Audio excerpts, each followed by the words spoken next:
Les couleurs du sang et du miel n'avaient pas encore totalement laissé place aux ténèbres de l'encre au firmament. Déjà, quelques étoiles tentaient de percer de leur lueur, contrastant par leur multitude aux deux astres solaires qui abandonnaient maintenant la Terre. La chaude journée d'été touchait à sa fin. Étendue dans l'herbe de la lande, un peu à côté du sentier battu, l'adolescente admirait les tons colorés de la lumière qui meurt à l'horizon. Après 6 longues marches, il était bon de se laisser aller un peu. Edermine baissa les yeux pour poser son regard dans celui de sa jeune sœur. Ses lippes s'étirèrent en un petit sourire. Je te l'avais promis un toit ce soir. Regarde, n'est-il pas le plus grand que tu n'aies jamais vu? Une maison, un château ne pourrait jamais se targuer d'avoir un plafond si vaste. Si vaste. La jeune fille se perdait parfois dans cette immensité.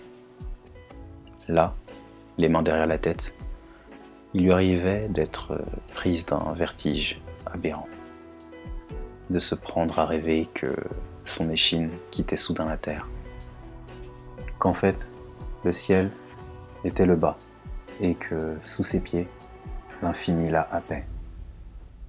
Alors elle chutait à jamais vers la lumière qui meurt à l'horizon, vers les étoiles qui mouchetaient le vide. La sensation était aussi terrifiante qu'exquise.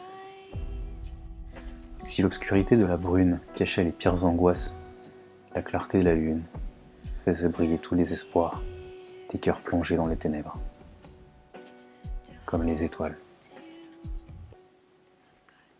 Et si sombrer à jamais dans les ténèbres d'un ciel nocturne signifiait plonger seul dans le vide, cela impliquait aussi de devenir une étoile.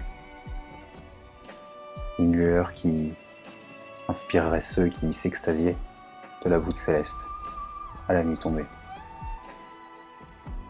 Oui, décidément cette perspective avait quelque chose d'exaltant. Edermine leva doucement sa main et ouvrit les doigts. Elle tenta de saisir une étoile. Sa poigne se referma, mais ne put que saisir un espoir positif pour la journée de demain. L'adolescente laissa retomber sa paume et en caressa le visage de sa sœur. Ce serait bien, non? Un genre de maison abandonnée, toute biscornue et cassée. On pourrait la retaper à notre guise. Et un jour, on aurait une vache, des poules, oh, et un âne, et une chèvre. Et un vieux matou qui ne ferait rien que dormir sur le mur de pierre au soleil. Oui. Oui, elle aimait bien cette idée. Chassée de son foyer par la guerre, Edermine ne désirait rien de plus qu'un endroit simple pour sa sœur et elle. Une maison remplie de bonheur. Et il y aurait plein à manger. Les excédents seraient vendus aux passants.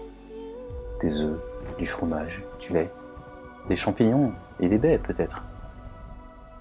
Assurément que d'autres orphelins de guerre passeraient par là. Ils pourraient se serrer les coudes, veiller les uns sur les autres. Aussi nombreux et pleins d'espoir en l'avenir que les étoiles dans le ciel. L'adolescente coula un regard plein d'affection sur sa jeune sœur.